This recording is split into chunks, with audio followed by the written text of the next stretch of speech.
If Sarah Mitchell had known that Google Maps would lead her into the mouth of a winter storm that meteorologists would later call the worst blizzard to hit the Cascade Range in 40 years, she might have made different choices. But sitting in a dying Honda Civic on the evening of December 23rd, with her 8-year-old daughter wrapped in every blanket they owned, and the fuel gauge resting on a position that defied physics, different choices felt like luxuries from another lifetime. The temperature inside the car had dropped below freezing an hour ago. Emma's lips carried a bluish tint that Sarah recognized from her years as a labor and delivery nurse, the early stages of hypothermia creeping in with the patient inevitability of a predator.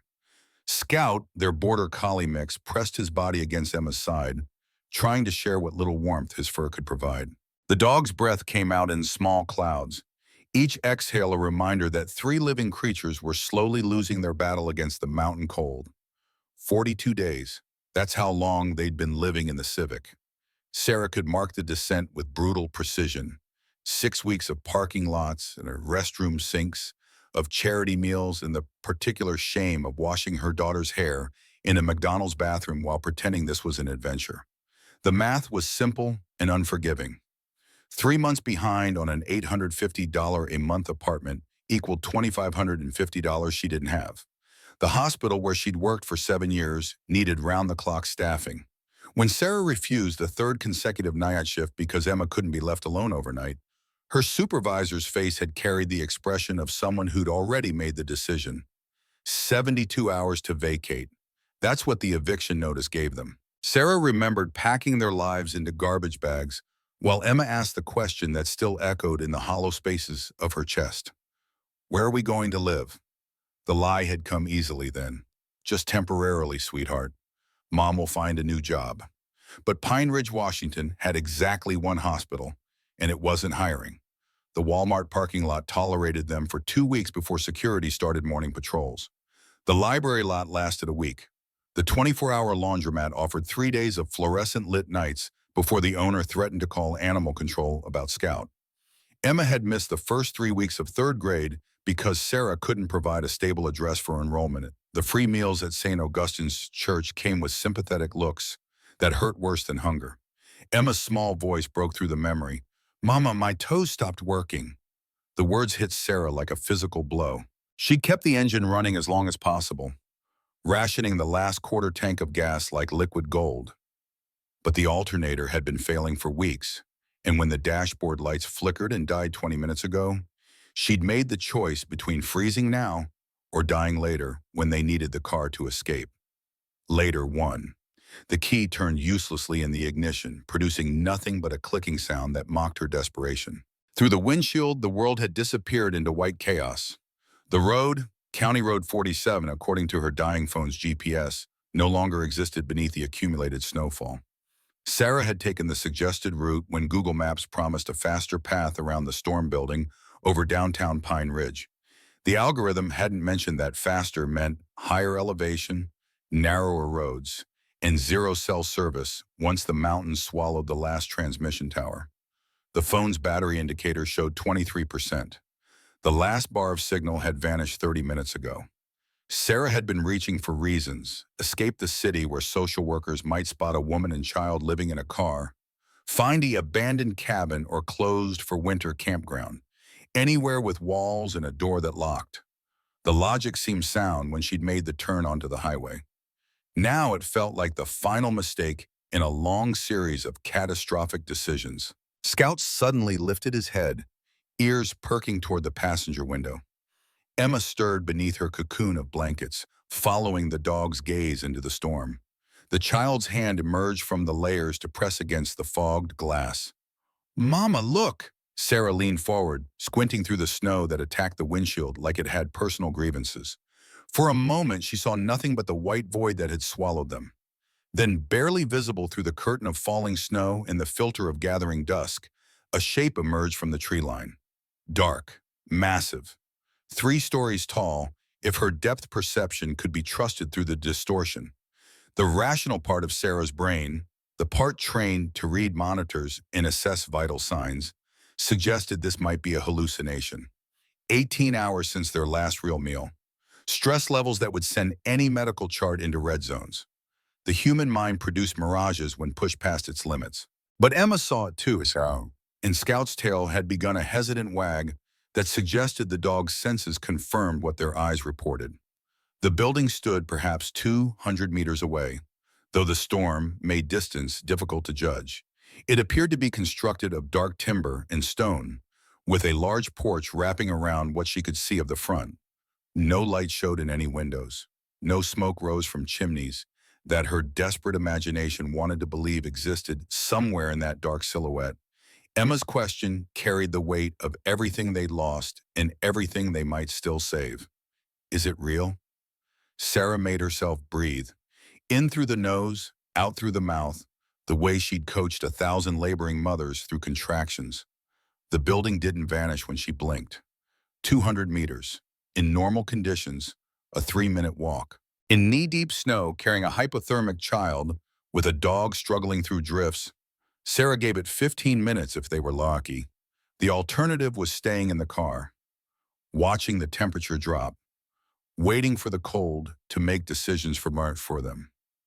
Sarah had seen enough death in delivery rooms gone wrong to recognize the moment when action became the only option, even if that action carried its own terrible risks. We're going to that building, you, me, and Scout. I'll carry you. Can you be brave? Emma's nod came with a tremor that had nothing to do with cold and everything to do with the fear that had become their constant companion. Sarah gathered the warmest blankets, 2 quilts and a sleeping bag she'd bought at Goodwill, and wrapped her daughter like they were preparing for Arctic expedition rather than a desperate sprint to shelter. Scout needed no preparation. The dog understood survival at a level that transcended training. The moment Sarah opened the driver's door, the storm attacked. Wind hit her face with enough force to snap her head back. Snow invaded the car like it had been waiting for the opportunity. The temperature outside made the freezing interior feel tropical by comparison. 15 below, maybe lower with wind chill. Sarah lifted Emma from the back seat, feeling the child's weight settle against her chest with the terrible lightness of someone who hadn't eaten enough in weeks. The first step into the snow taught her that 200 meters might as well be 2 miles. Her boots, canvas sneakers that predated the eviction, sank immediately to mid-calf. The snow wasn't the fluffy Christmas card variety.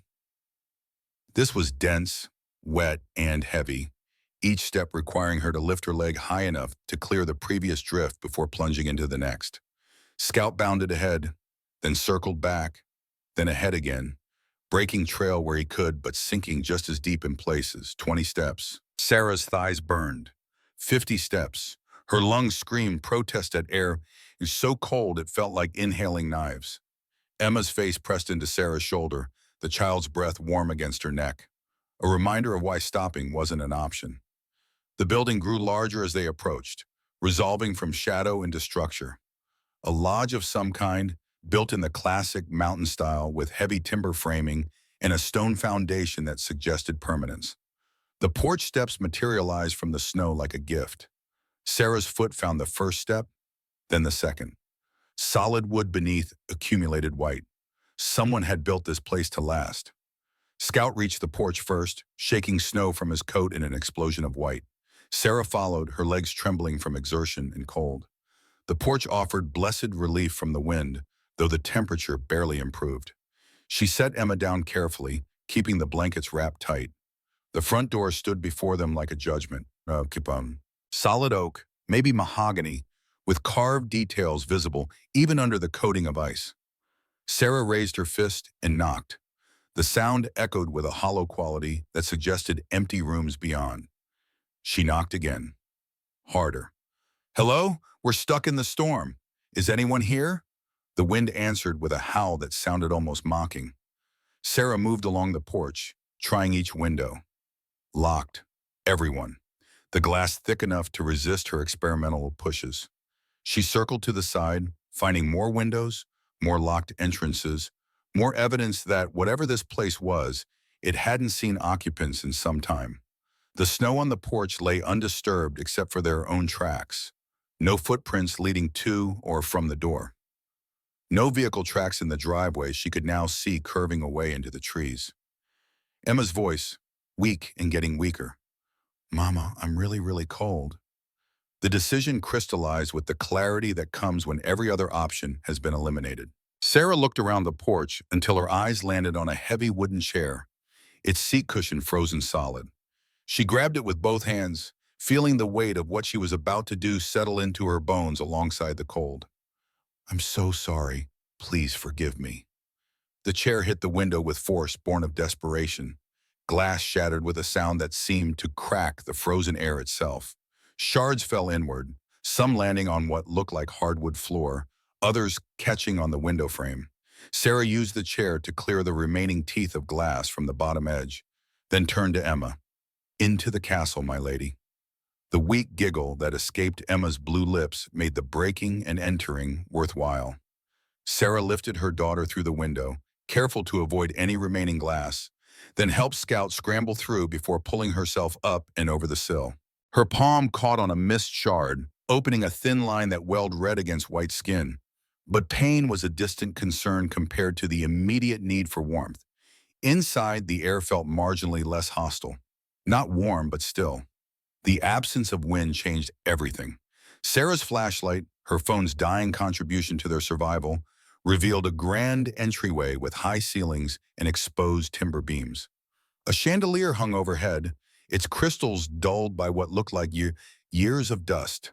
To the left, an archway opened into what appeared to be a massive living room. Emma whispered with something close to wonder, "This place doesn't feel scary." Sarah understood what her daughter meant. The house carried a quality of sadness rather than menace, like a hound waiting for an owner who would never return. They moved through the archway into the living room, Sarah's light revealing leather sofas arranged around a fireplace that dominated the far wall. The hearth stood tall enough that Sarah could have walked into it without ducking. And beside it, stacked neatly as if someone had just prepared for the evening, firewood. Lots of firewood. Sarah's hands shook as she opened drawers in a side table, searching with the focused intensity of someone who understood that fire meant life. The third drawer yielded matches in a waterproof container. Her fingers, clumsy with cold, fumbled the first match. The second caught. She touched it to the newspaper she'd crumpled. Last week's edition of the Pine Ridge Gazette that someone had left on the coffee table, and watched flames spread with the gratitude of someone witnessing a miracle. The kindling caught. The larger pieces followed. Within minutes, actual warmth began radiating into the room, and Sarah felt something in her chest unclench for the first time in hours. She found quilts in a nearby closet, clean, if musty, and spread them on the floor in front of the growing fire. Emma collapsed onto them with Scout immediately flopping beside her, both child and dog drawn to the heat like pilgrims to a shrine. Sarah allowed herself to sit, to breathe, to acknowledge that they'd survived the immediate crisis even as she recognized the larger implications of what she'd done. She'd broken into someone's home, destroyed their property. Was, by any legal definition, trespassing.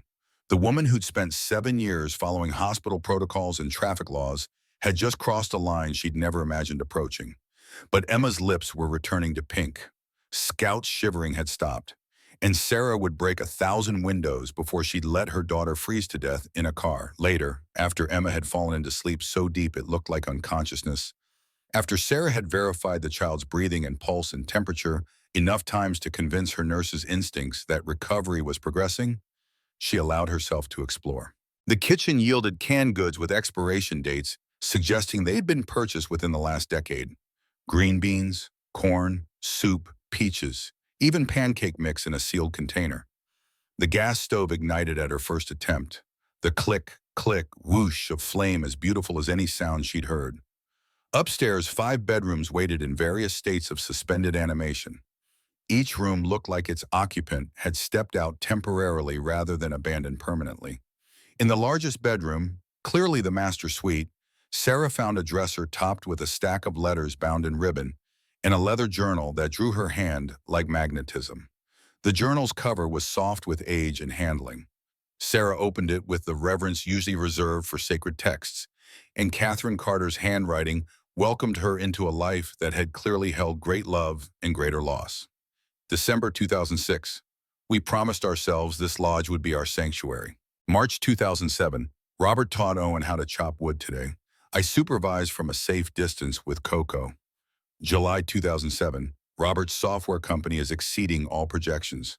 The algorithm he created is being licensed by major firms. We talked about early retirement, living here permanently with Owen, homeschooling him in this beautiful place where he can learn from nature and books instead of crowded classrooms and standardized tests. October 2007, we've never been happier. Owen turned 7 today. We're driving to the city for his birthday party with Robert's parents. We'll be back Sunday night. Then nothing. Blank pages extending to the journal's end. No final entry. No explanation for why the writing stopped or why this house full of life had been left to gather dust. Sarah closed the journal carefully and carried it back downstairs, where Emma still slept the sleep of the thoroughly exhausted. The fire had burned down to coals. Sarah fed it another log and watched flames climb the new wood with the idle fascination of someone too tired to sleep but too wired to rest. Outside, the storm continued its assault on the mountains. But inside these walls, they had warmth, food, shelter. The three things that had seemed impossible to secure just hours ago. Morning arrived without announcement, the storm too thick to permit much distinction between night and day. Sarah woke to Scout's tongue on her face and Emma sitting up on the quilts, looking around the room with the wonder of someone seeing it fresh.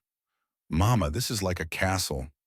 The child's enthusiasm would have been infectious under other circumstances. Sarah managed a smile and levered herself upright, feeling muscles protest from yesterday's trek through the snow. The fire had died to embers. She rebuilt it while her mind cataloged their situation with clinical precision. They had shelter, at least temporarily. The storm showed no signs of breaking, which meant leaving wasn't an option even if they had somewhere to go. The canned goods would last perhaps 3 weeks if they were careful. Water could be melted from snow. Heat came from abundant firewood, but eventually the storm would end, and then someone would come. The owner, the police, someone who would want explanations for broken windows and occupied rooms. Scout's sudden movement toward the front door pulled Sarah from her spiral of worry. The dog's ears perked forward, his tail beginning a tentative wag. Then she heard it, the distant rumble of an engine, growing closer. Sarah moved to the window, careful to stay out of direct sight line, and watched a yellow snowplow crawl up what must be the lodge's driveway. Behind the wheel sat a man in a sheriff's jacket and sunglasses that seemed excessive for the dim light. The plow came to a stop, and the man climbed out with the unhurried confidence of someone who considered weather a personal challenge rather than a threat. Emma appeared at Sarah's elbow. "Is that the police?" The child's question carried layers of fear that Sarah wished she could erase. But honesty had always been her policy, even when the truth was uncomfortable. "Yes, sweetie, that's the sheriff." The knock on the door, authoritative but not aggressive, made them both jump. Sarah took a breath, squared her shoulders, and went to face whatever consequences her desperation had earned. The sheriff's eyebrows rose when she opened the door. "Well now, that explains the footprints." Sarah attempted a smile that probably looked more like a grimace. "Good morning, officer." "Morning. Sheriff Tom Bradley. Storm hit hard last night. Roads are a mess. You folks all right?" The question was delivered with what seemed like genuine concern rather than suspicion. Sarah's training in reading people, crucial for assessing laboring mothers in crisis, suggested this man was more interested in their welfare than their legal status. "We're fine. Great. Perfectly warm." The sheriff's gaze moved past her to the broken window, its shattered state obvious even from the porch. "Did you break that window?" "Define break?" Scout chose that moment to trot over, carrying a piece of glass in his mouth like a trophy. The dog dropped it at the sheriff's feet with what looked like pride. "Right." The sheriff's tone carried something that might have been amusement. "I think I have my answer. Ma'am, you're not in trouble. You did what you had to do to stay safe. That storm was deadly. I'm just glad you and your little one made it through." The relief that flooded through Sarah was so intense she had to lock her knees to stay upright.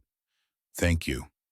The sheriff glanced around the interior with the practiced eye of someone familiar with the location. "This place has been empty for close to 18 years now. It's a miracle you stumbled on it." 18 years. Sarah stored that detail away as potentially significant. "Do you know who owns it?" The sheriff's expression shifted to something sadder. The Carter family used to vacation here. Good people, real quiet, kept to themselves mostly, but generous when the town needed something. Then one year they just stopped coming. He paused, seeming to weigh how much to share. Robert and Catherine Carter died in a car accident coming back from the city. October 2007. Their son Owen, he was just 7 years old, survived but was in bad shape.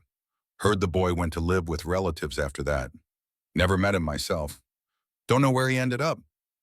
The information landed like puzzle pieces, connecting to the journal Sarah had read the night before. Owen's 7th birthday, the drive to the city, the sudden end to Catherine's entries. A tragedy compressed into the sheriff's brief summary. So the house really is abandoned? Has been. You're not trespassing, not legally anyway. And even if you were, I'd say the blizzard overrides any property concerns. The sheriff cleared his throat. Storm's lifting somewhat. I can drive you into town if you need help. Town meant questions, paperwork, potentially social workers who would want to know why an 80-year-old had missed 3 weeks of school and why her mother had no fixed address to provide. Sarah made her voice as steady as possible.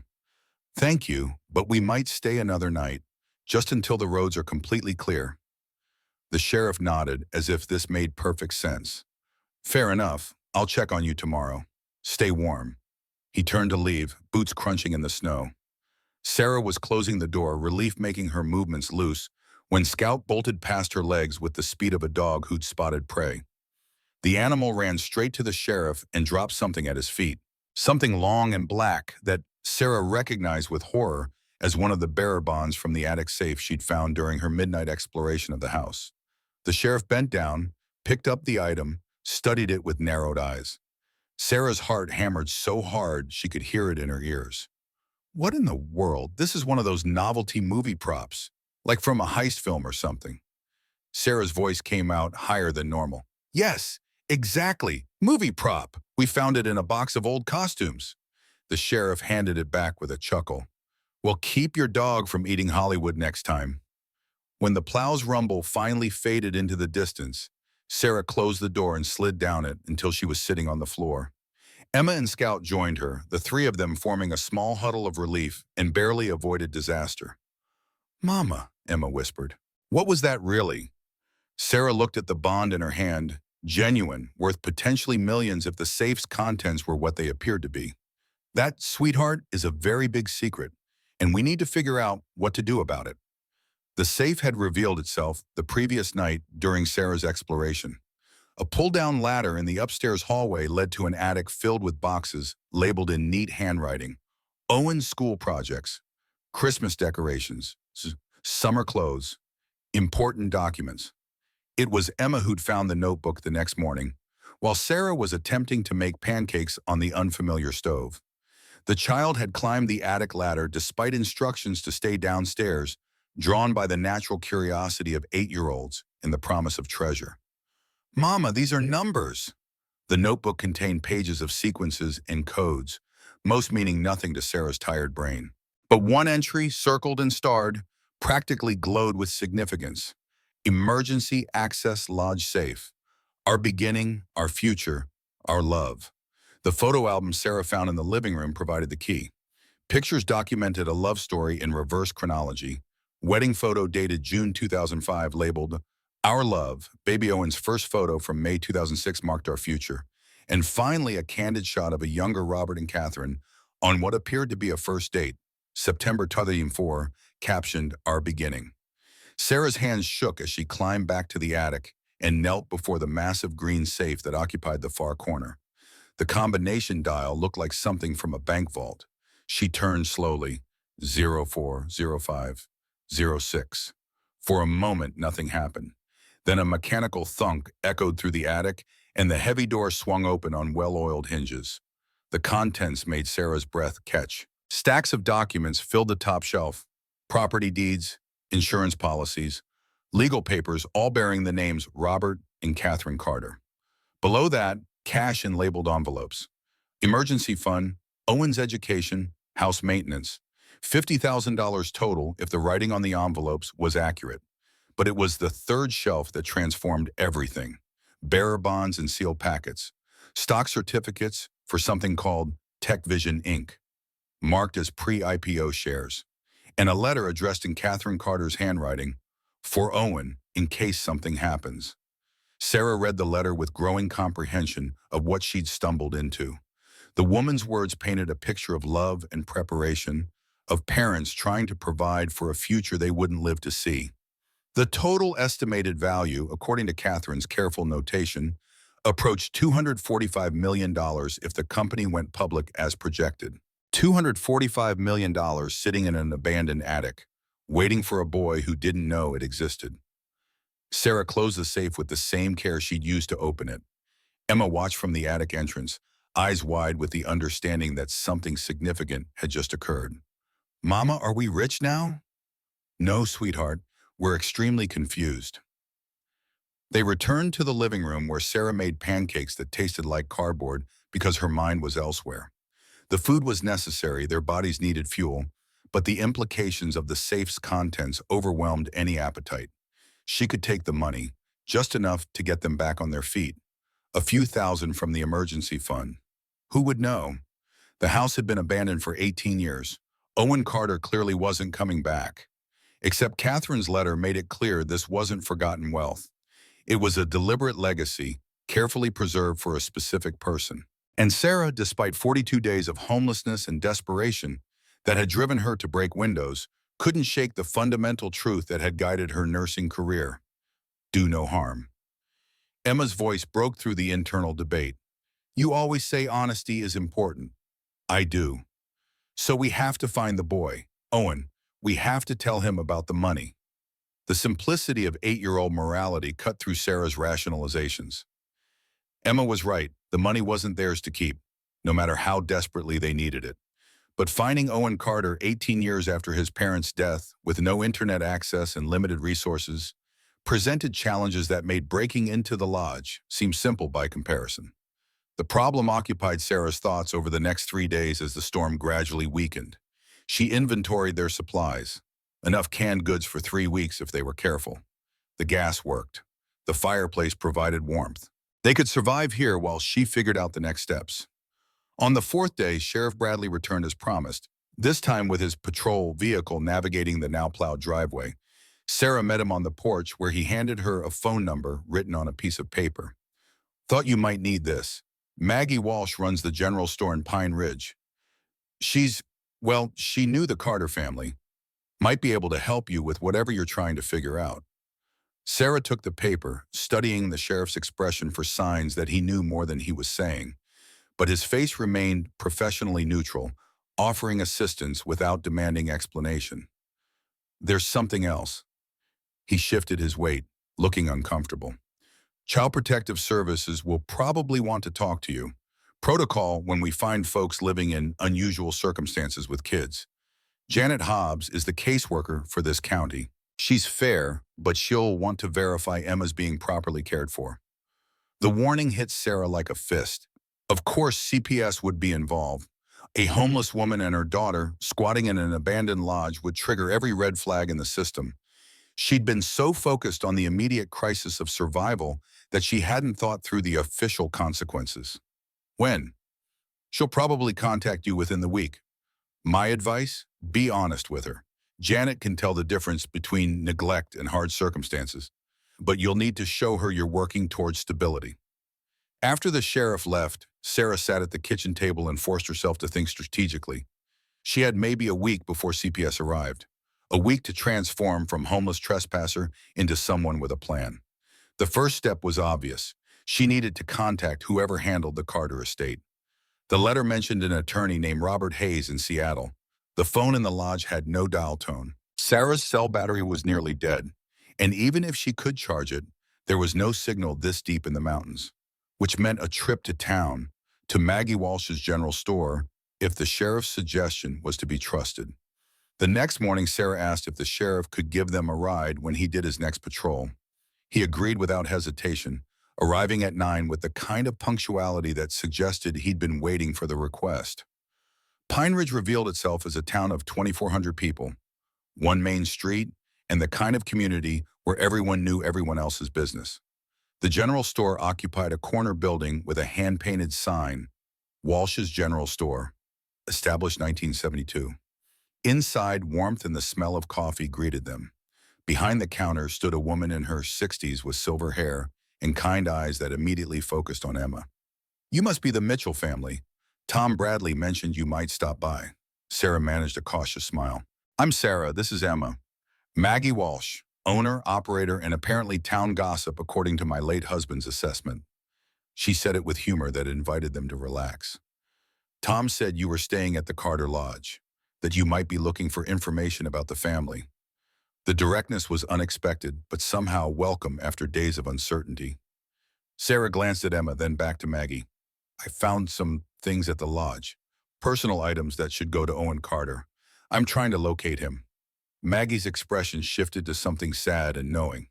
"Owen, haven't heard that name in years. My brother William was Robert Carter's best friend. They went to college together, stayed close after.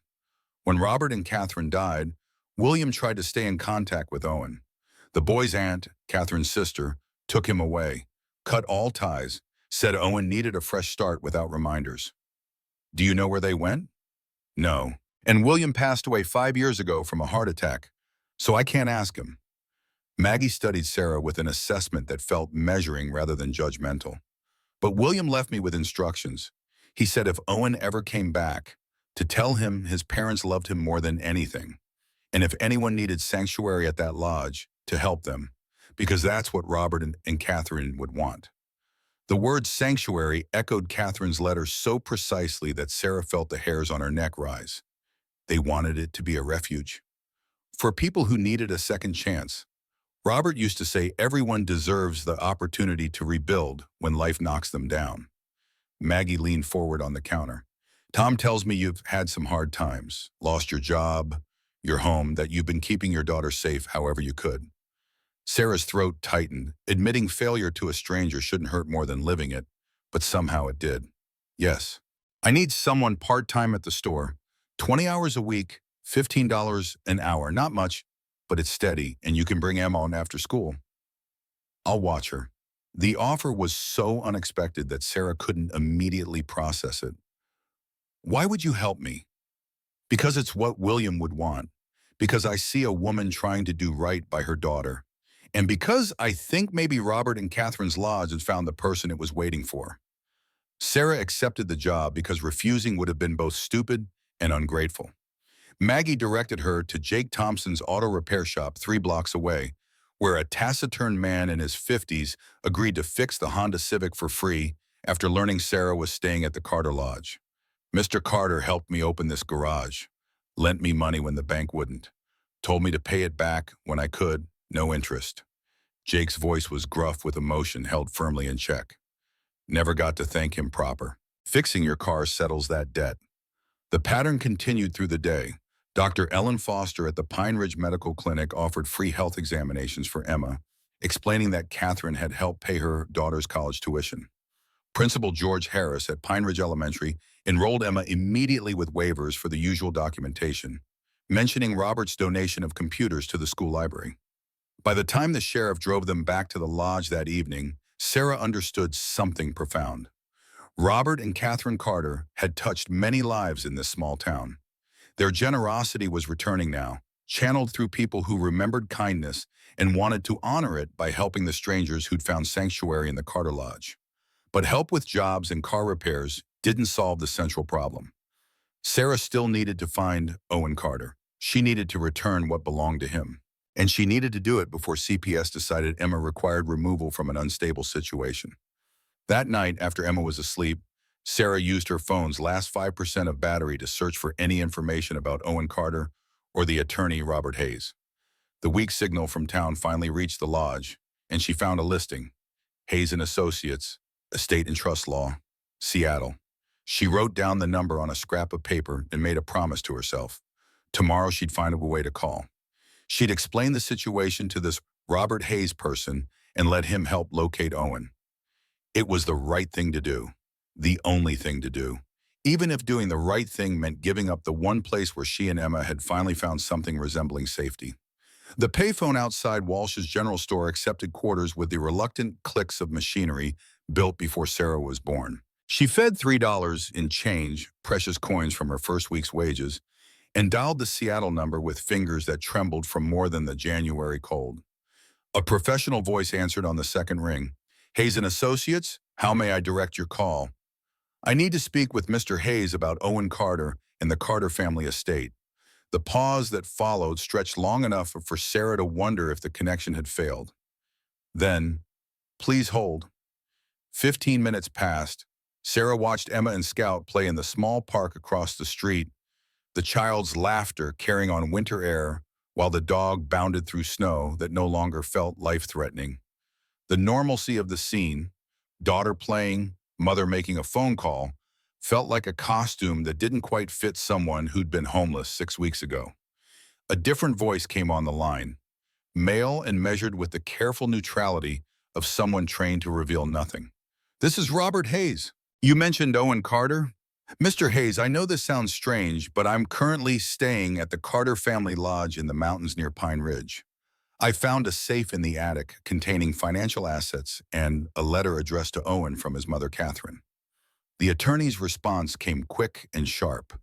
Ma'am, I receive multiple calls per year from individuals claiming to have discovered Carter family assets. This is a common fraud scheme. I'll need substantial proof before discussing any client information. Sarah had anticipated skepticism. She'd spent 3 days preparing for this conversation, rehearsing what details would prove authenticity versus what might sound like research from old newspaper articles. I can read you portions of Catherine's letter. She mentions you specifically as the trust attorney. She references William Walsh as Owen's designated guardian. The safe combination is based on significant family dates, 04, 05, 06.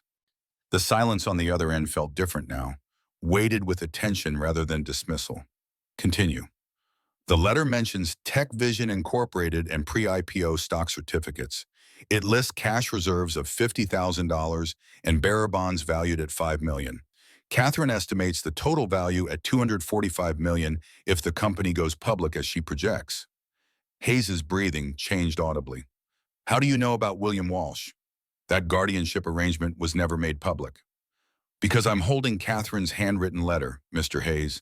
I'm not attempting fraud. I need to find Owen Carter so I can return what belongs to him. The attorney's professional veneer cracked just enough to let genuine surprise through. Where exactly are you located? Carter Lodge, County Road 47, approximately 12 miles from Cascade Summit.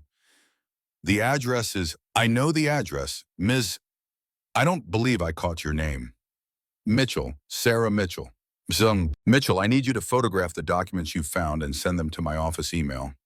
The connection quality here is poor, but if you can get to town where there's internet access, send whatever images you can manage.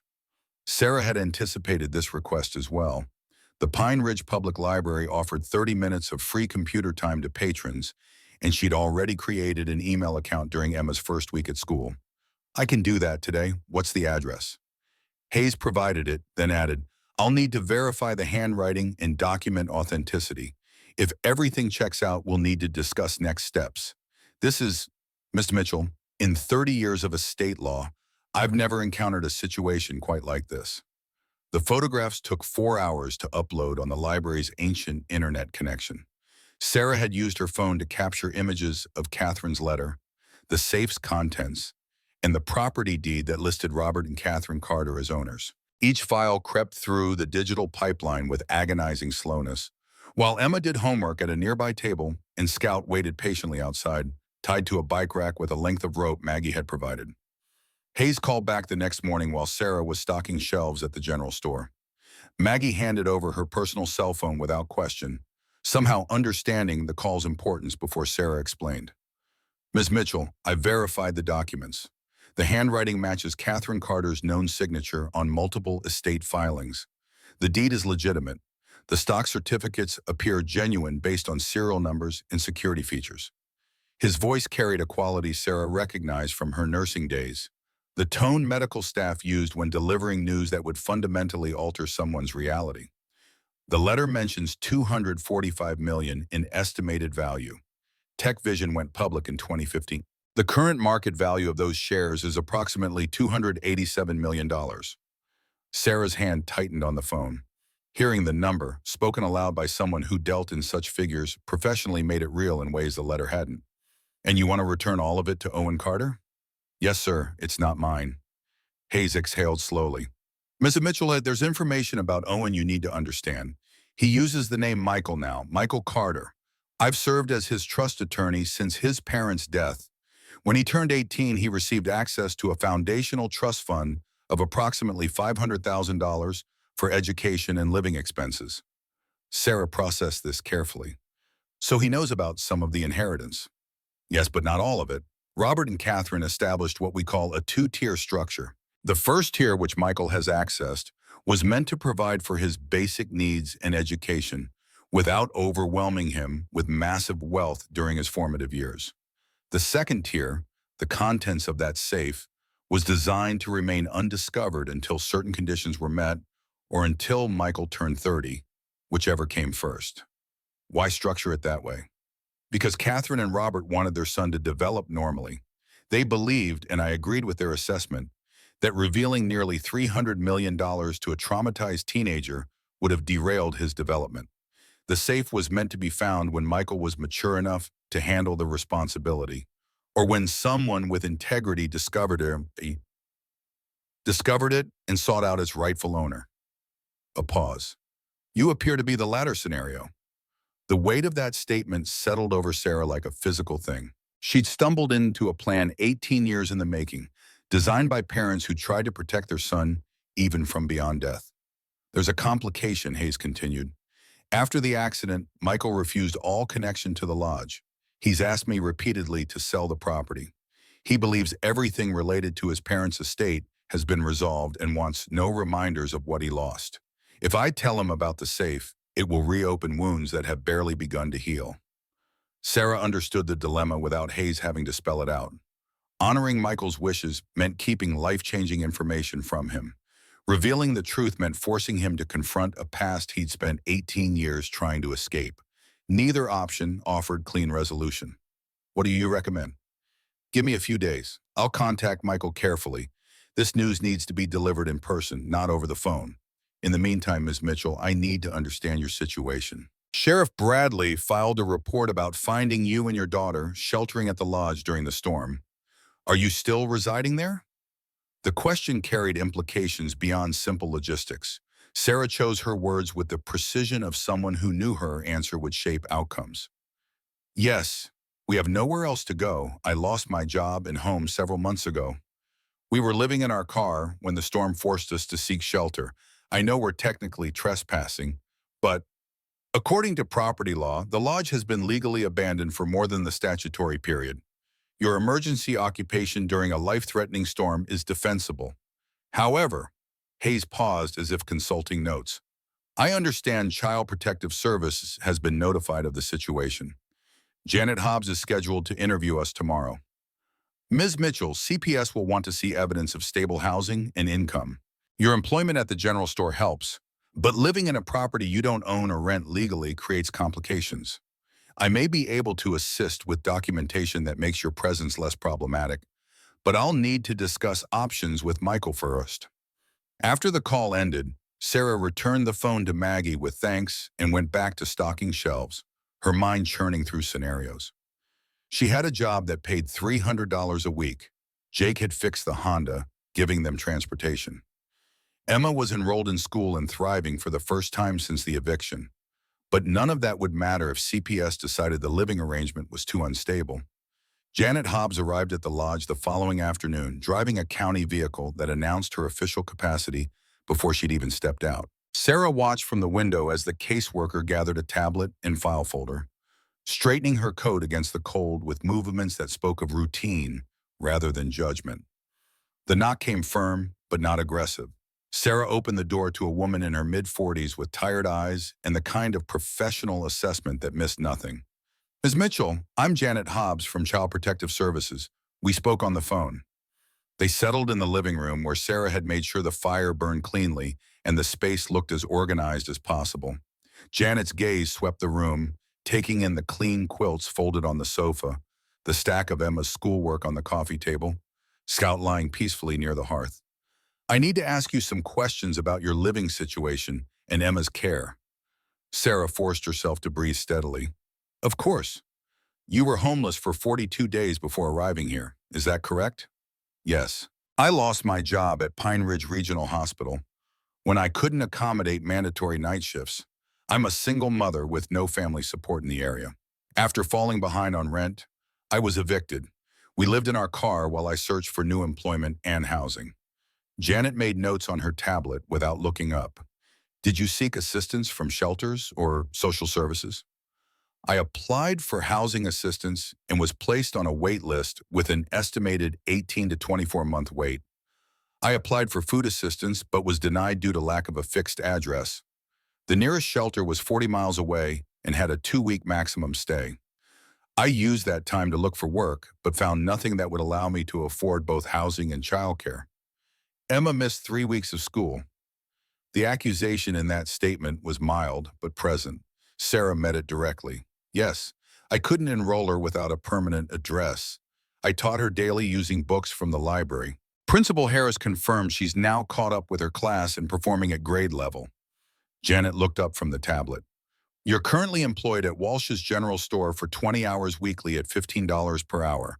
That's $300 a week, $1,200 per month. Insufficient for market rate housing plus other expenses. I'm aware. I'm actively looking for additional work or increased hours. And your current residence is a property you neither own nor rent. You're here because you broke in during an emergency. Is that an accurate characterization? The bluntness was clearly intentional, a test to see how Sarah would respond to uncomfortable truths. Yes, I broke a window to access shelter when my daughter was showing signs of hypothermia. Sheriff Bradley confirmed there are no trespassing charges, and the property has been legally abandoned for 18 years.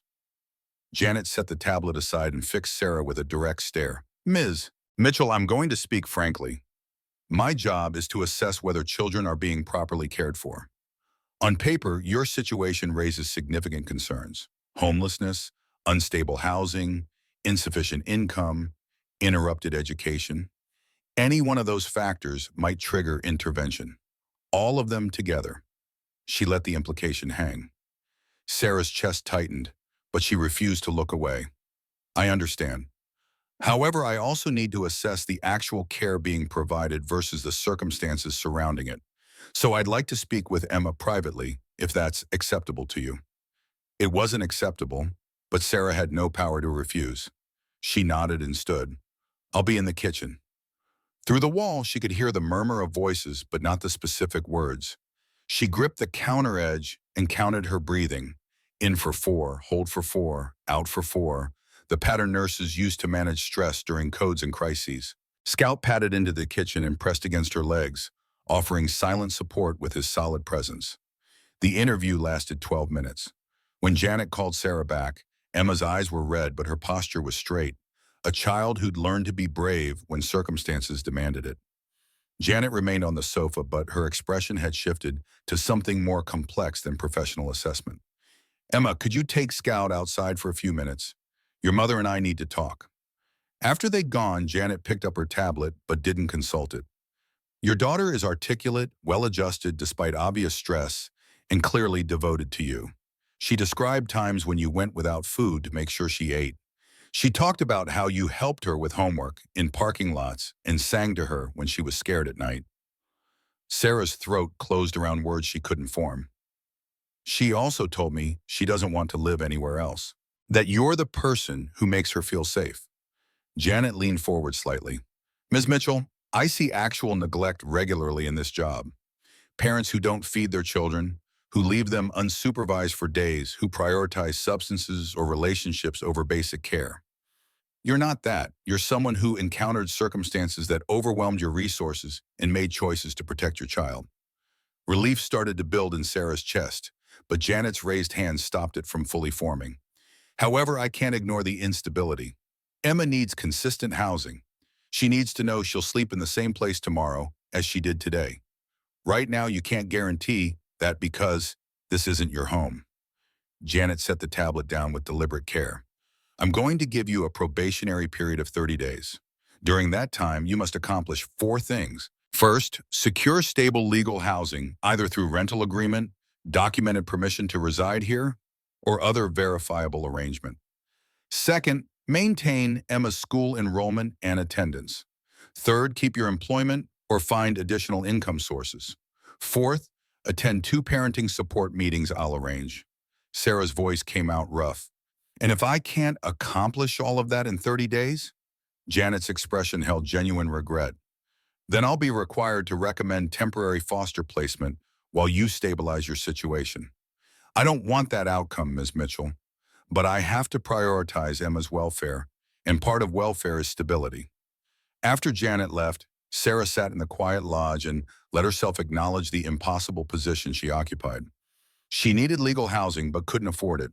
She needed documentation of her right to be here but had no way to obtain it without Michael Carter's cooperation. And she had 30 days to solve a puzzle that had no obvious solution.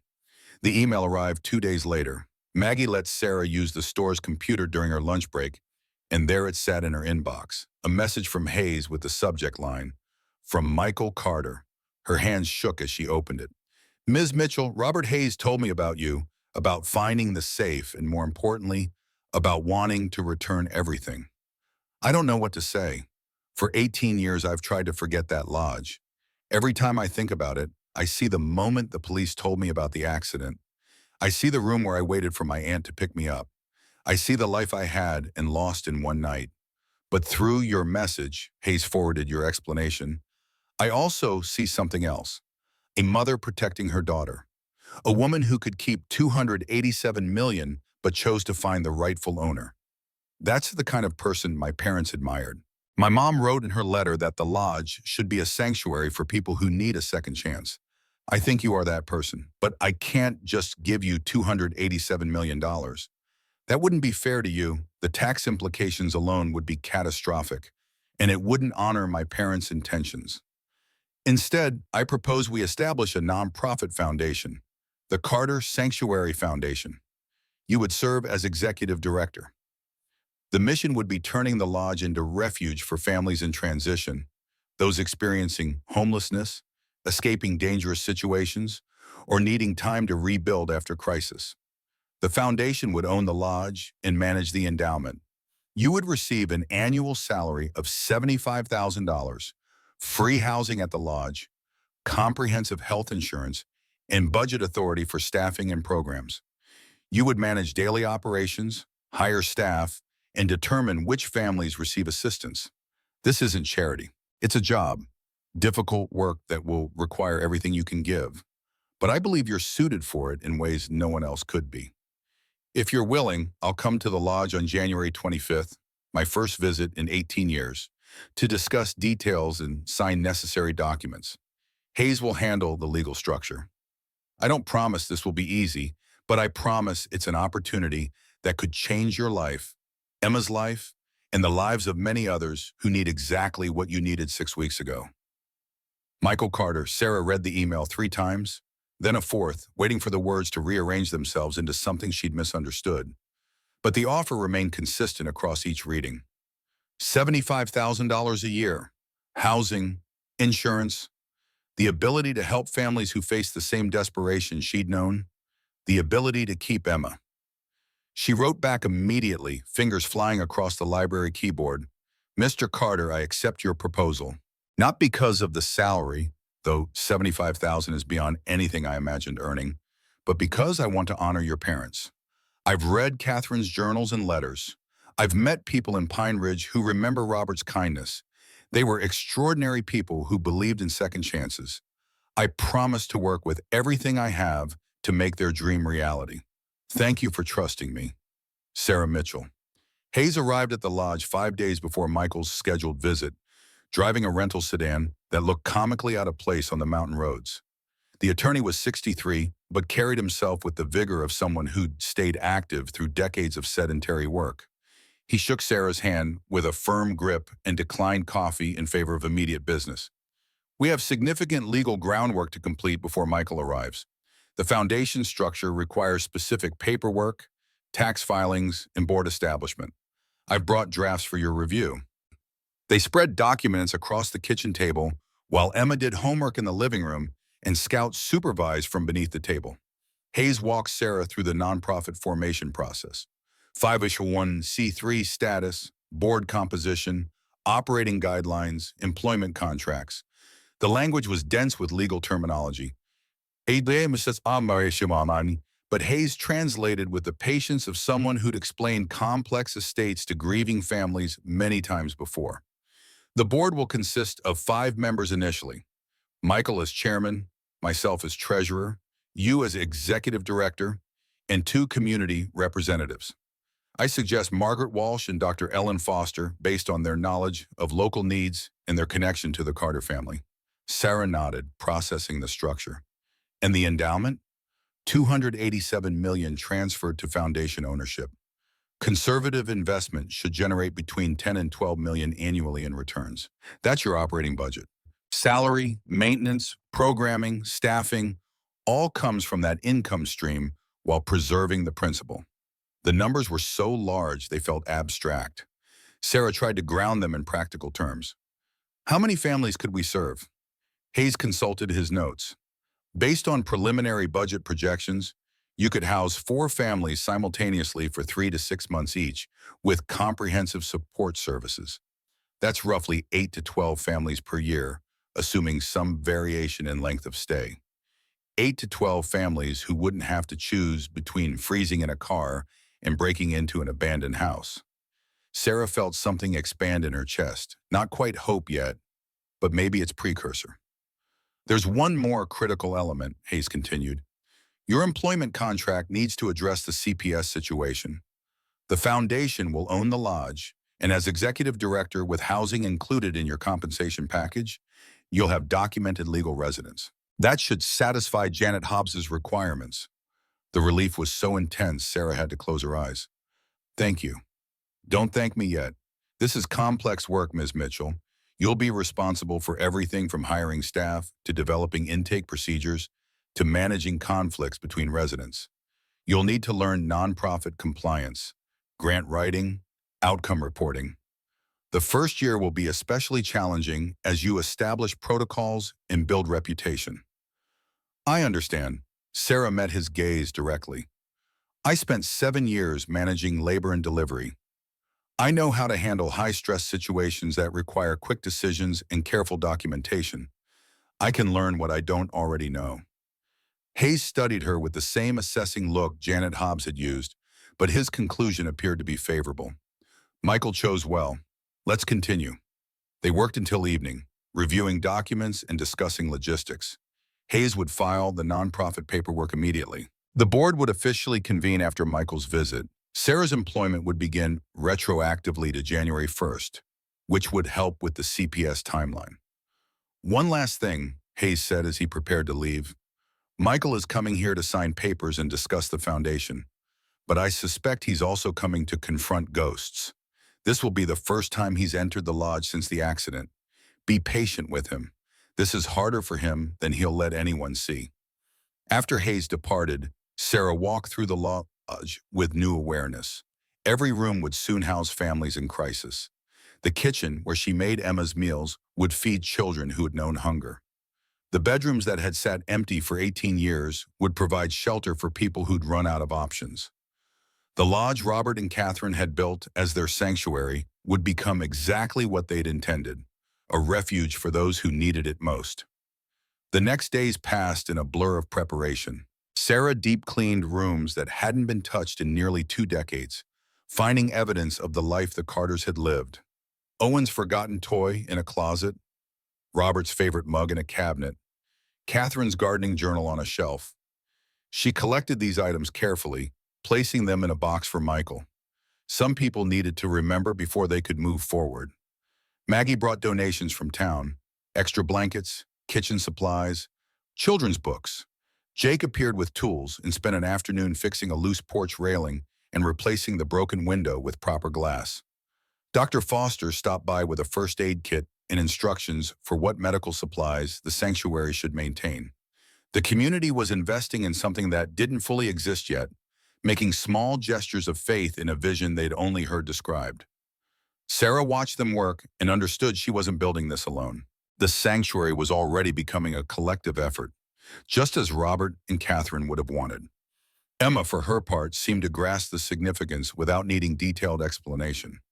She helped clean, organize donated books by reading level, and created a welcome sign for the front door, decorated with drawings of mountains and trees. When Sarah asked if she was ready for someone named Michael to arrive, Emma looked up from her artwork with serious eyes. Is he the boy in the pictures? The one who lost his family? Yes. Then we should be extra kind to him, because losing your family is the worst thing. The simplicity of that assessment, delivered by a child who'd nearly lost her own mother to poverty and circumstance, reminded Sarah why this work mattered.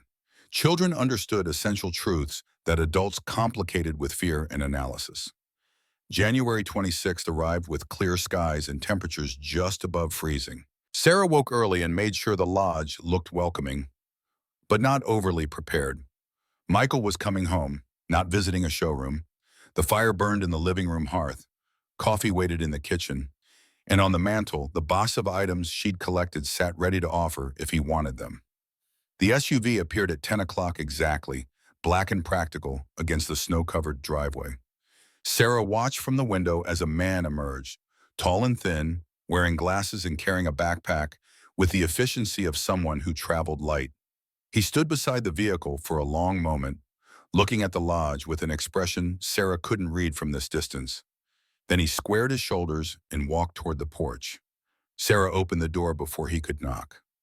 They studied each other in the threshold moment, two people whose lives had intersected through tragedy and luck and the careful planning of the dead.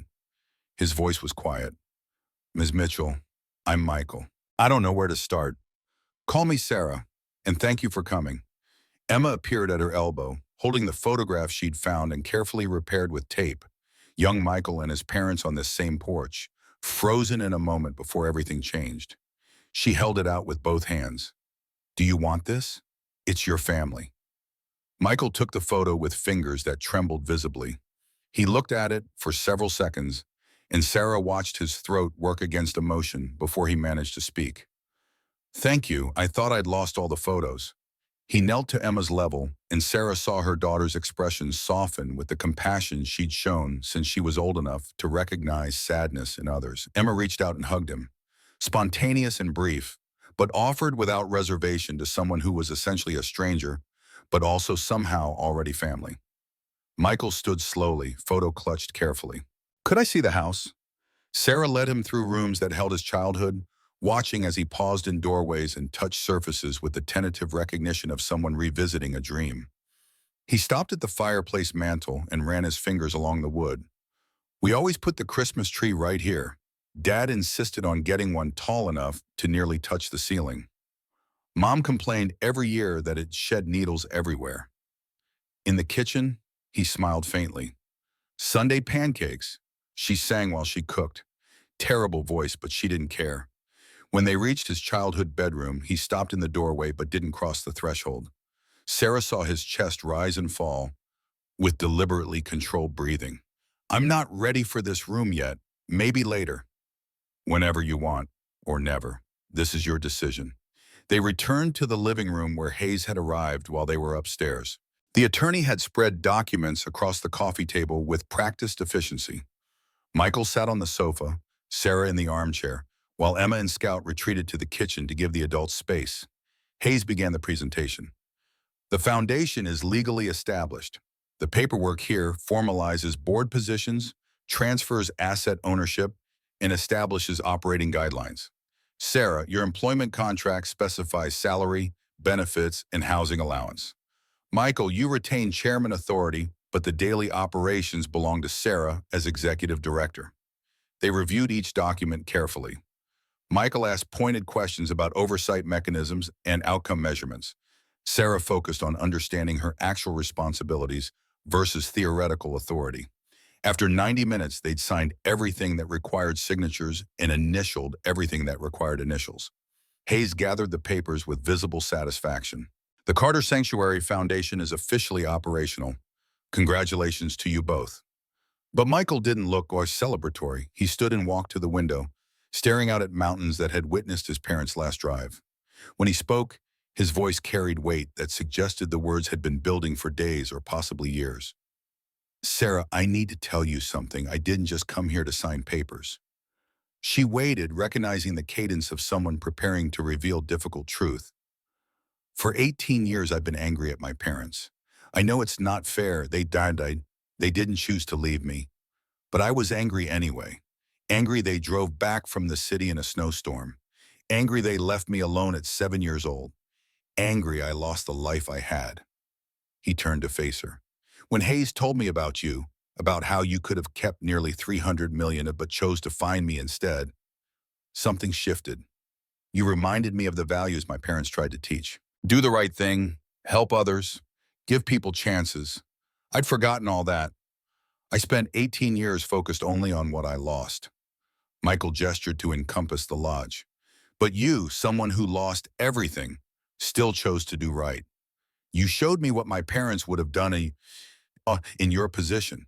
You reminded me of who they actually were, not just what I lost when they died.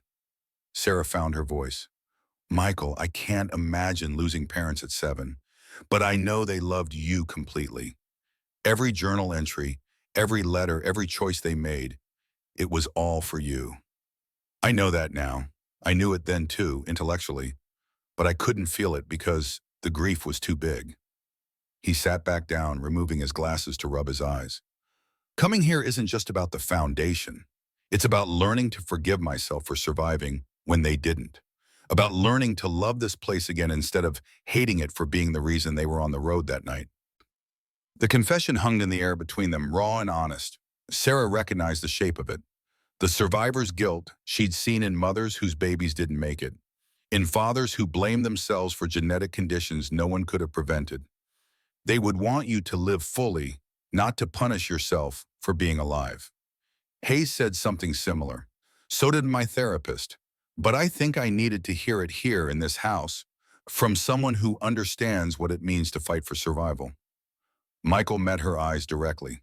We can honor them together by making the sanctuary real, by helping families who need exactly what you needed when you broke that window. Sarah felt the partnership solidify in that moment. Not just the legal structure Hayes had created, but something more fundamental, a shared purpose born from different forms of loss in the same commitment to transformation. Then let's make it work. Let's build something worthy of them. Michael extended his hand. She shook it, and in that gesture sealed a collaboration that would reshape both their futures and create sanctuary for dozens of families who hadn't yet arrived, but were already out there somewhere, struggling through their own storms. The renovations began the first week of February, with Michael moving into the small caretaker's cottage that sat 200 yards from the main lodge. He'd rented a furnished apartment in Pine Ridge initially, but after 3 nights of driving the mountain road twice daily, he made the pragmatic choice to stay on the property. The cottage had been built as guest quarters in the lodge's original construction, designed for visiting family who wanted privacy while remaining close. Now it housed a man learning to reconcile his past with his present, working remotely during mornings and wielding hammers during afternoons. Sarah discovered that Michael possessed his father's engineering precision, but none of the casual ease with tools that Robert's journal suggested. He approached each repair with methodical care, measuring 3 times before cutting once, consulting YouTube tutorials on his phone before attempting anything beyond basic carpentry. They worked side by side, transforming the lodge's 5 bedrooms into 4 family suites, each with sleeping quarters, small living areas, and private bathrooms carved from space that had once housed Catherine's sewing room and Robert's home office. The shared kitchen remained largely unchanged, a deliberate choice. Sarah wanted families to cook together, to build the kind of casual intimacy that emerged from passing salt and comparing recipes. The dining room expanded with a table Jake Thompson built from reclaimed barnwood, long enough to seat 20 when the sanctuary reached capacity and the staff joined meals. Emma threw herself into preparation with intensity that surprised Sarah until she understood her daughter was creating the home she desperately wanted during those 42 days in the car. The child organized donated books by age group, labeled toy bins with careful printing, and spent entire afternoons arranging the playroom with zones for reading, building, and pretending. When Sarah suggested she might be overdoing it, Emma's response carried wisdom beyond 8 years. Kids who come here will be scared like I was. They need to see that someone made this place ready for them, that someone thought they mattered before they even arrived.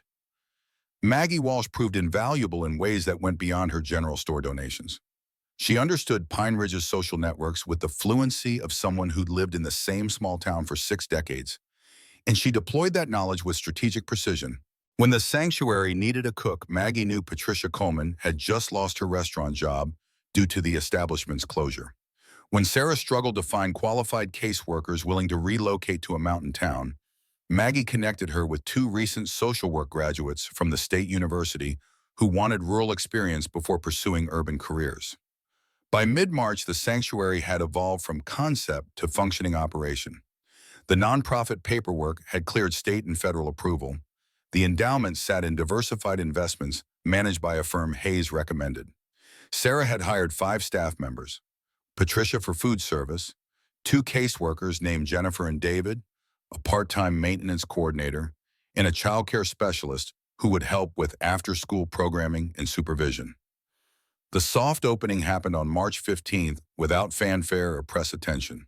Michael had been adamant about avoiding media coverage, wanting the sanctuary to establish its foundation before facing external scrutiny. Instead, they invited the Pine Ridge community, the people who'd helped make this possible through their quiet support and inherited memories of Robert and Catherine's kindness.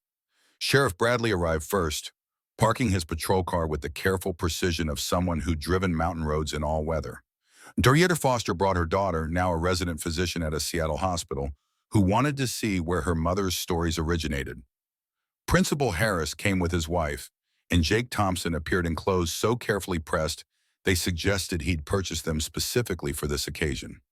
Michael stood near the fireplace that had anchored so many childhood memories, looking nervous in ways he'd never appeared during foundation planning or renovation work. Sarah understood. This was the moment when private grief transformed into public legacy, when his parents' dream became something other people could witness and judge. She touched his arm lightly. "You want to say something?" He nodded and waited for the room to quiet. When he spoke, his voice carried clearly, but without the polish of rehearsal.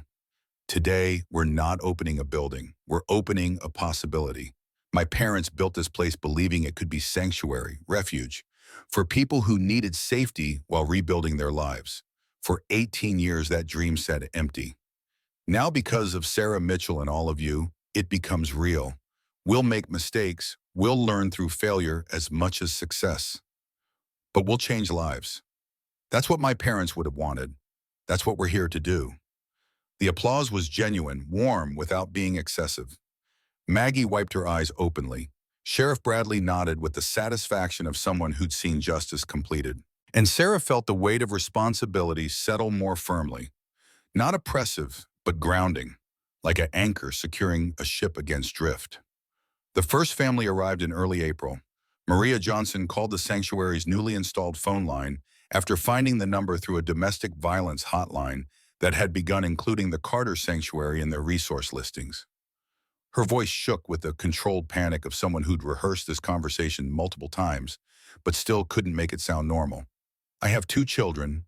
Carlos is 9. Sophia is 5. We've been at a shelter for 6 months, but they have a maximum stay policy and our time is ending next week.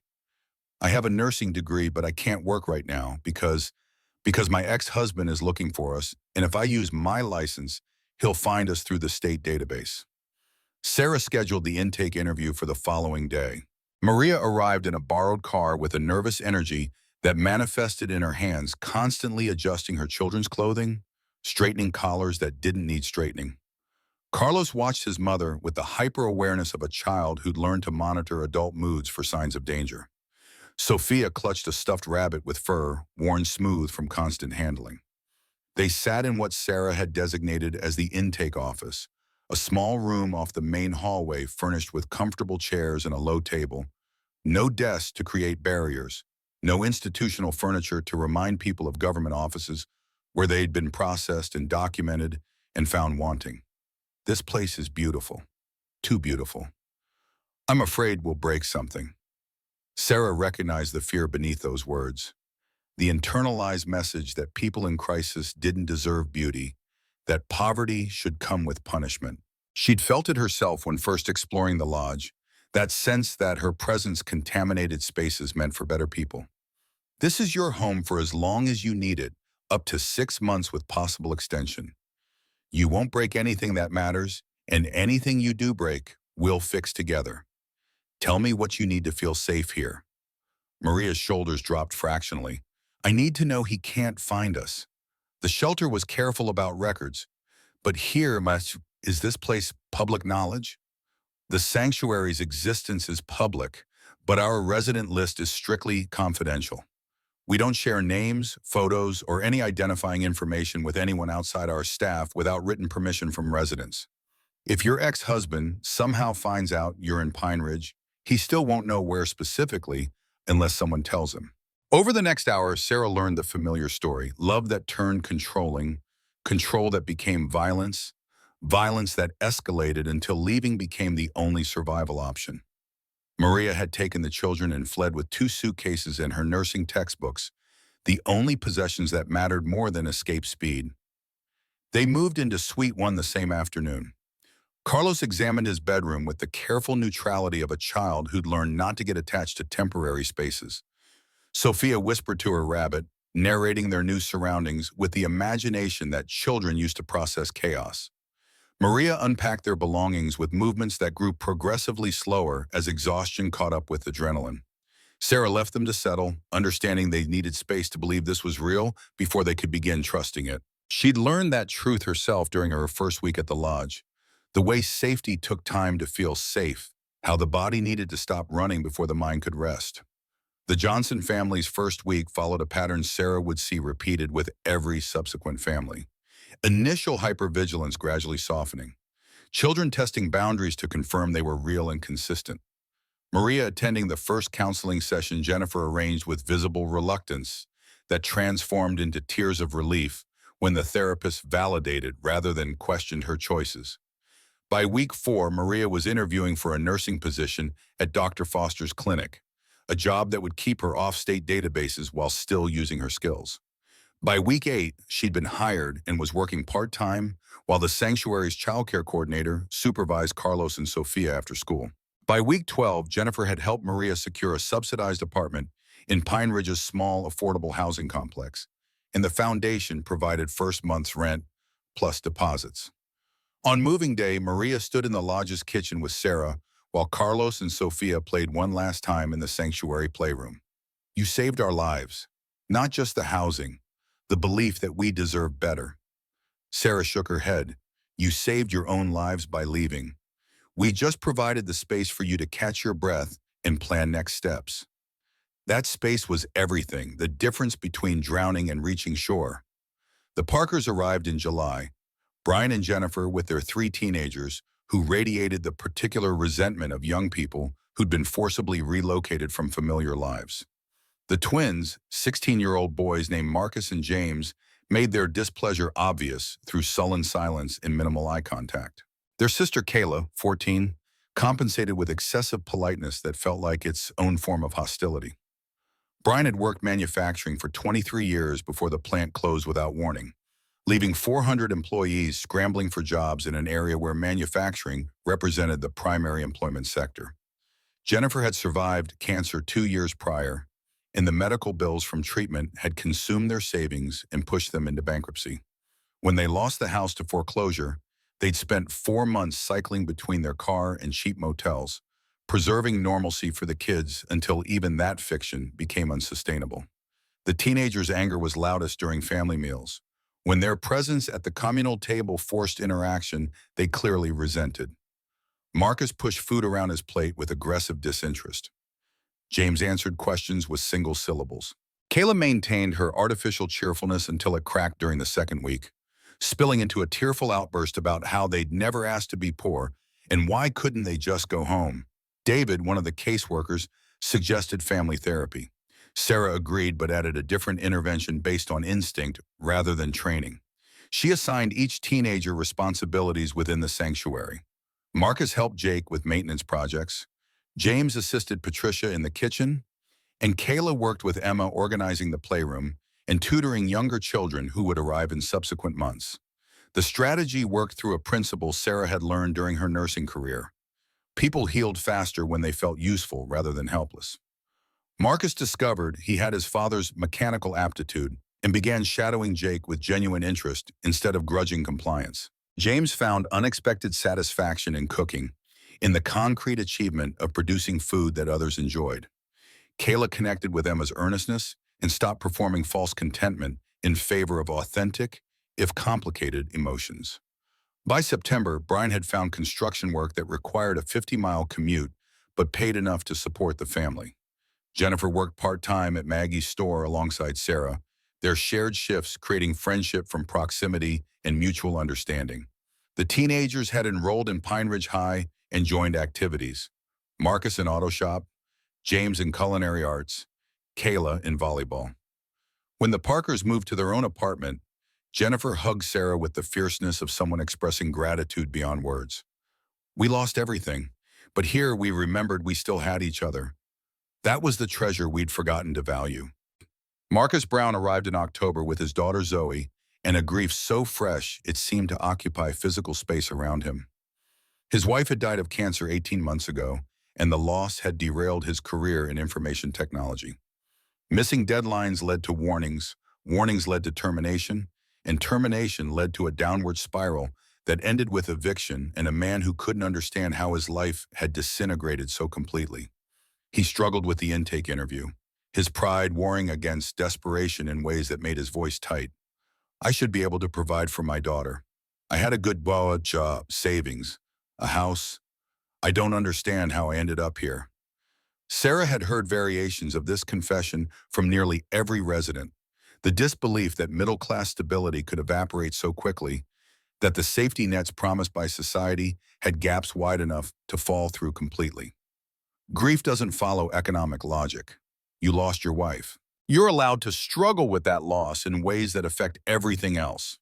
Michael connected with Marcus in ways Sarah couldn't quite replicate. They were both men who'd lost central figures too young, who'd spent years navigating absence that had no resolution. Michael invited Marcus to the cottage for coffee, and Sarah would see them talking on the porch during evenings. Two silhouettes against lamplight engaged in conversations she never asked about because some healing required privacy. Zoe and Emma became inseparable within days, creating the kind of intense childhood friendship all built on shared understanding that adults couldn't fully access. They did homework together, invented elaborate games involving Scout as a magical guardian, and spoke in the half-sentences of people who'd learned each other's communication styles through immersion. The sanctuary enrolled Marcus in an online coding boot camp covering tuition from the program budget. He studied with the focus of someone trying to rebuild an identity as much as a career, working late into nights after Zoe was asleep. 4 months later, he accepted a remote position with a tech company based in Portland, the salary sufficient to support independent housing. "I came here feeling like a failure, like I'd let my daughter down in every way possible. You showed me the difference between struggling and failing. Struggling is human. Failing is giving up. I didn't give up because you didn't let me." Angela White's arrival in January tested the sanctuary's capacity for flexibility and patience in ways previous families hadn't. She was 24 with 6-month-old twin boys, having aged out of foster care at 18 with none of the support systems most young adults took for granted.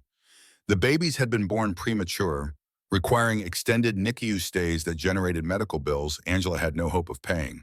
Bankruptcy had followed, then eviction when she couldn't manage rent while caring for infants who needed constant attention. She moved into Suite 4 with a wariness that suggested she was waiting for the inevitable betrayal, the moment when promised help would dissolve into judgment and abandonment. The twins cried in shifts, ensuring that rest became theoretical rather than actual.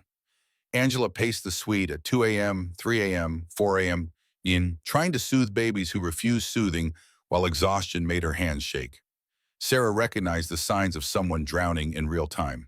She increased the support structure, daily check-ins, parenting classes specifically focused on infant care, therapy sessions twice weekly to address Angela's PTSD from childhood abuse that had landed her in foster care initially. The child care coordinator took the twins for 4 hours each afternoon so Angela could sleep without fear. Progress came in increments barely visible day to day, but obvious across months. Angela earned her GED through online classes, studying during rare moments when both boys slept simultaneously. She discovered an aptitude for cooking during shifts, helping Patricia in the sanctuary kitchen, and that interest blossomed into enrollment in a culinary arts program at the community college. 18 months after arrival, double the standard stay but within the foundation's flexibility parameters, Angela accepted a sous chef position at a restaurant in the next town over. She moved to an apartment near the sanctuary, staying close to the support network that had become her first real family. Nobody ever believed in me before. Not teachers, not social workers, not the foster families who took state money but didn't actually care.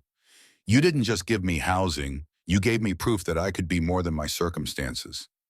But not every story bent toward redemption. The Davis family arrived in June of the sanctuary's second year, and Sarah knew within a week that their situation exceeded what the sanctuary could handle.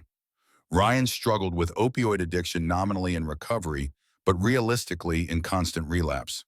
Kelly's bipolar disorder went untreated when she stopped taking medication, claiming it made her feel disconnected from herself. Their 3 children ranged from 6 to 11, each displaying behavioral issues that reflected the chaos of their home environment.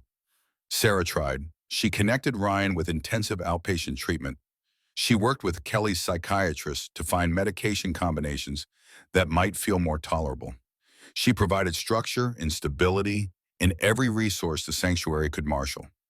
But addiction and untreated mental illness operated on timelines that didn't align with 3 to 6 month residential stays, and the Davis family's presence began affecting other residents. The breaking point came when Ryan used drugs in his suite while the children slept, and Kelly had a manic episode that frightened the Johnson children who'd returned to visit. Sarah made the hardest decision of her tenure as director. I need you to leave, not because I don't care, but because you're not ready for what this program offers. And staying here is harmful to other families who need this space. Ryan's anger erupted immediately. Kelly's tears followed. But Sarah held firm, helping them transition to an inpatient facility that could provide more intensive intervention than the sanctuary's model allowed. She arranged for the children to stay temporarily with Kelly's sister while their parents underwent treatment. That night, Sarah cried with a depth of emotion she hadn't allowed herself since the early days of homelessness. Michael found her on the lodge's porch, staring at mountains that offered no guidance. You think I failed them? No. You made an impossible choice to protect others. That's leadership, not failure. And you didn't abandon them. You found them better resources. It doesn't feel like enough. It never will. That's the cost of this work. But you can't save everyone, Sarah. You can only create the conditions for people to save themselves and then trust they'll do the work when they're ready. The sanctuary's second anniversary fell on a December evening when snow fell gently rather than aggressively, transforming the landscape into something peaceful instead of threatening. The foundation hosted a gathering for current residents, alumni families, community members, and staff. 23 families had passed through the sanctuary in 2 years. 87% had successfully transitioned to stable housing. The numbers meant something to the board in the grant applications, but to Sarah they represented individual faces in particular struggles and specific moments when despair had shifted toward possibility. Emma, now 10, had written an essay for school that her teacher submitted to a regional competition. It won second place, and the organizers asked permission to display it at the county library. Sarah read it during a quiet moment before the anniversary gathering, seeing her daughter's journey compressed into paragraphs that somehow captured both the terror and the transformation. The essay described cold that penetrated deeper than skin, fear that made sleep impossible, and the particular shame of washing hair in public restrooms while pretending normalcy.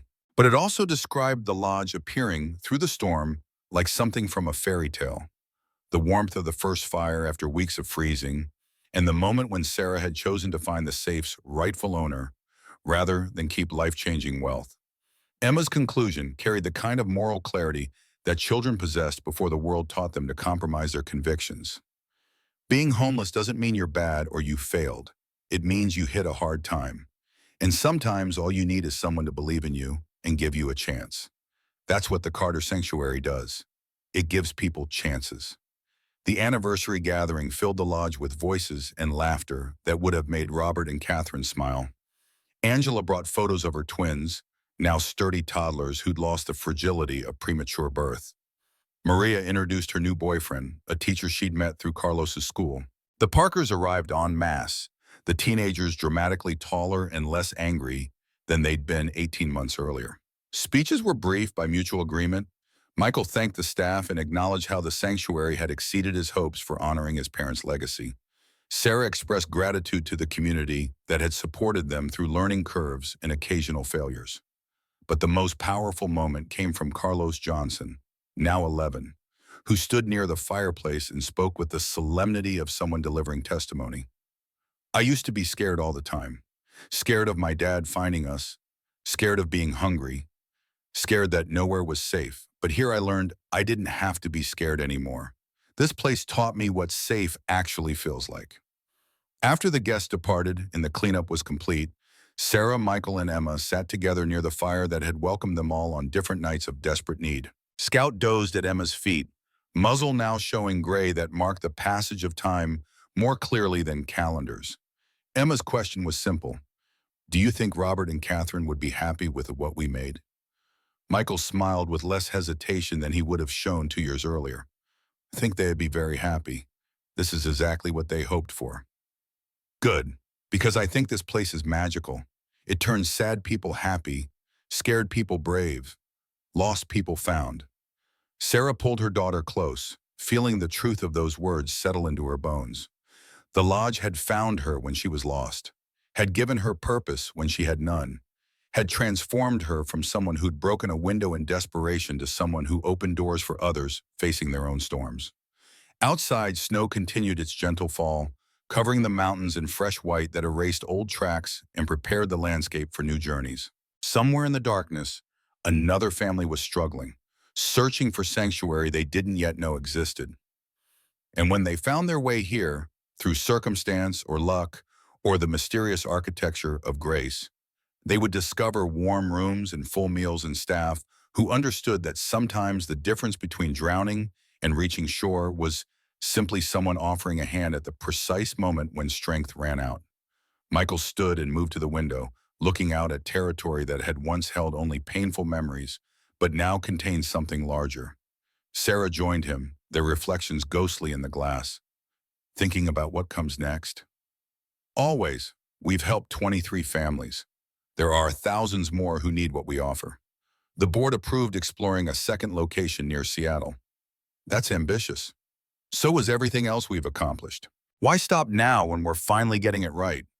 Sarah considered the question, understanding that ambition and mission weren't the same thing, but could align when purpose drove expansion rather than ego. The sanctuary worked because it stayed small enough to remain personal while being substantial enough to provide genuine support. Replicating that balance in a new location would require the same careful attention they'd invested in this original incarnation. We'll need the right director, someone who understands both the practical requirements and the deeper purpose.